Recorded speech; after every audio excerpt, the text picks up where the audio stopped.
여러분, 전셋값이 참 파죽지세라는 말이 어울릴 정도로 그야말로 고공행진, 연일 신고가, 이렇게 지금 되고 있습니다. 야, 참 안타깝네요. 그죠?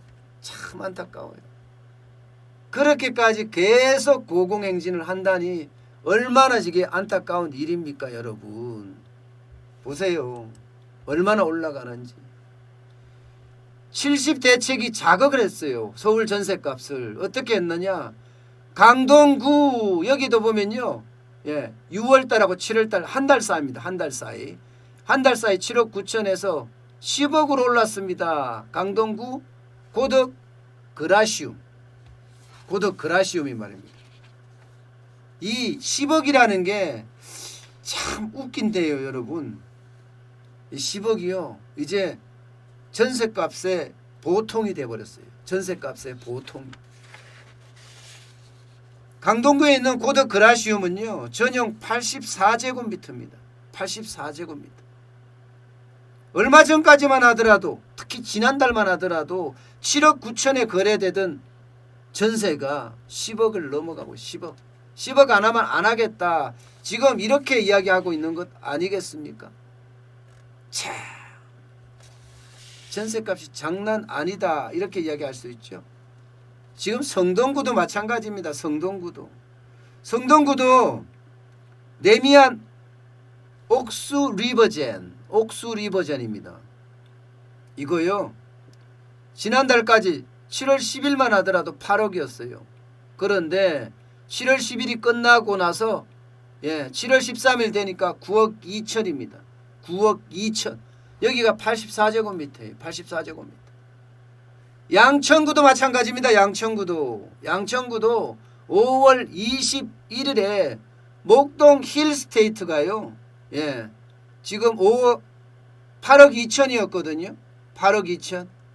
이것도 109제곱미터입니다. 좀 큽니다. 그런데 7월 14일 날은 9억 8천까지 올라갔어요.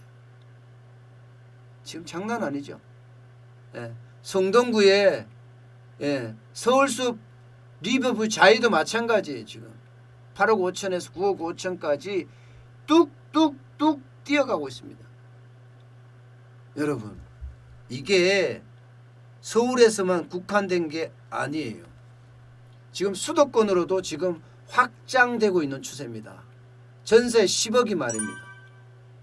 10억이 애들 이름도 아니고 집 사는데도 10억 가지고 사면 야, 그것도 비싸다 이렇게 말할 수가 있는데 오히려 수도권에 가도 10억짜리가 막 나온다고 하니까 전세가 말입니다. 수원 광교에 있는 집값들 109제곱미터 광교 중흥 S클래스라는 그 아파트 109제곱미터가 10억 5천입니다. 10억 5천. 야, 전세 신고가요? 이미 서울에서는요 일상사가 되고 있다니까요.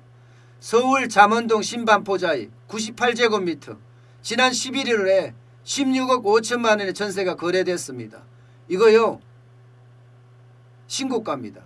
마포 레미안 푸르지오 2단지 114제곱미터 12억 원의 전세 나갔습니다. 난리도 아닙니다. 강남 개포동에 경남 1 96제곱미터 전세가 최고가 8억이었는데 8억 8천으로 올랐어요.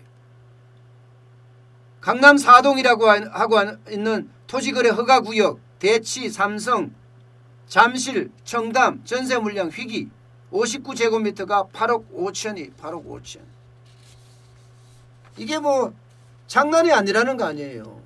실제로도요 여러분 전세값이 서울의 전세값 뭐 다 올라갑니다. 다 올라가요. 5대 광역시의 전세값 전국의 전세값은 2.9%나 올랐고요. 서울은 3.4%, 수도권 4.8%, 세종은 무려 17.8%가 1년 사이에 이렇게 팍팍 올랐습니다. 전세값이 말입니다. 왜 이렇게 전세값이 오를까요, 여러분? 전세값이 오르는 것은요, 규제 탓이에요, 규제. 지금 정부가 추진하는 아주 고약한 법안이라고 해야 되나요? 아니면은 중구난방법원이라고 해야 되나요? 예, 지금 전월세 3법이라가 아니죠. 주택 임대차 3법. 주택 임대차 보호 3법이라는 거 있잖아요. 전월세 상한제, 계약갱신 청구제, 또 여기에다 전월세 의무신고제. 여기 하나 더 생긴다네. 하나 더. 예, 표준 임대료제. 여기에 또 하나 더 생긴대요. 왜냐하면 임대차 분쟁조정위원회법 뭐 이것도 생긴대. 그래서 주택 임대차 5법이 돼버렸어요. 5법이. 그러니까 주택을 가지고 있는 사람들 입장에 한 채가 있든 두 채가 있든 전세를 주고 있던 사람들 입장에서는요. 야, 이거 통과되면 난리가 나겠구나. 예. 전월세 상한제는 5% 이상 못 올리고요. 예, 계약갱신 청구권은 2+2에서 4년간 예, 전세값이 동결됩니다. 여기에 무한 뭐 연장법도 지금 나오고 있는 상태고요. 예, 그 기반은요. 전월세 의무신고제예요. 의무신고제를 하게 되면 이게 얼마나 올렸는지 알 수 있잖아요. 5% 올렸는지. 예, 그리고 얼마나 가는지도 알 수가 있고요. 예, 계약기간이 4년인지 8년인지 다 알 수가 있잖아요. 이것만 가지고는 안 되겠다. 표준임대료제. 참 우습네요. 제가 웃음이 나와요. 야, 진짜 참 안심하다. 시장을 몰라도 어떻게 이렇게 모를 수가 있을까. 정부가 전세값을 정해주겠다는 거 아니에요? 표준임대료제라는 게. 정부가 전세값을 정해주면 시장은요. 시장은 무엇하러 있습니까? 대한민국은 시장경제를 지향하는 나라예요. 정부가 임대료 정해주고 예, 분양가 정해주고 이제 정부가 가격까지 다 정해주겠다는 건가요? 이런 게요. 시장을 놀라게 합니다. 시장을. 여러분 시장은요. 시장에 맡겨야 되지 자기네들이 어떻게 하겠다고 하는 생각 자체가 잘못된 거예요.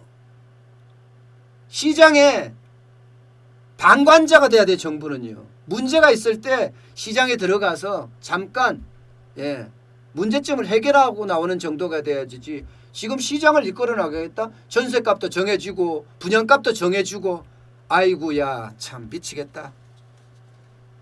진짜 속 터지네요. 그리고 임대차 분쟁조정위원회는 뭔가 하면 이거 갖고 싸울까 봐. 전세를 들어간 사람 임하고 집주인하고 싸울까 봐. 이거 조정하겠다는 거 조정하겠다.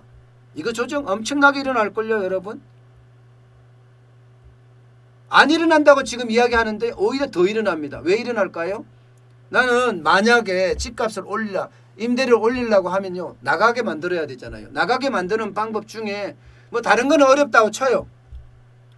뭐 가짜로 계약서를 썼다든가 뭐 이런 거니까 쳐요. 이게 집주인 입장에서는 내가 들어가 살겠다 하고 이제 전세 임대료 끝내는 거야. 내가 들어가 살겠다. 과연 내가 들어가서 살겠다 했을 때 임대인 입장에서는 어떻게 할까요? 내가 여기서 옮겨가면 엄청나게 전세가가 올라가는데 옮겨갈 수가 없는 거 아니에요? 옮겨는 가야 되겠고 그러면 분쟁이 붙겠죠. 그 분쟁을 해결하는 게 임대차 분쟁조정위원회래요. 야, 악화가 양화를 구축한다고 이게 규제하다 보니까 계속 얽혀서 부동산 시장 자체가 완전히 망가지는 모양새가 지금 되고 있어요. 망가지는 모양새. 참 답답합니다. 예, 답답합니다. 정책은 신뢰가 우선인데 그 정책의 신뢰는 어디 갔는지 정부에 한번 다시 묻고 싶습니다.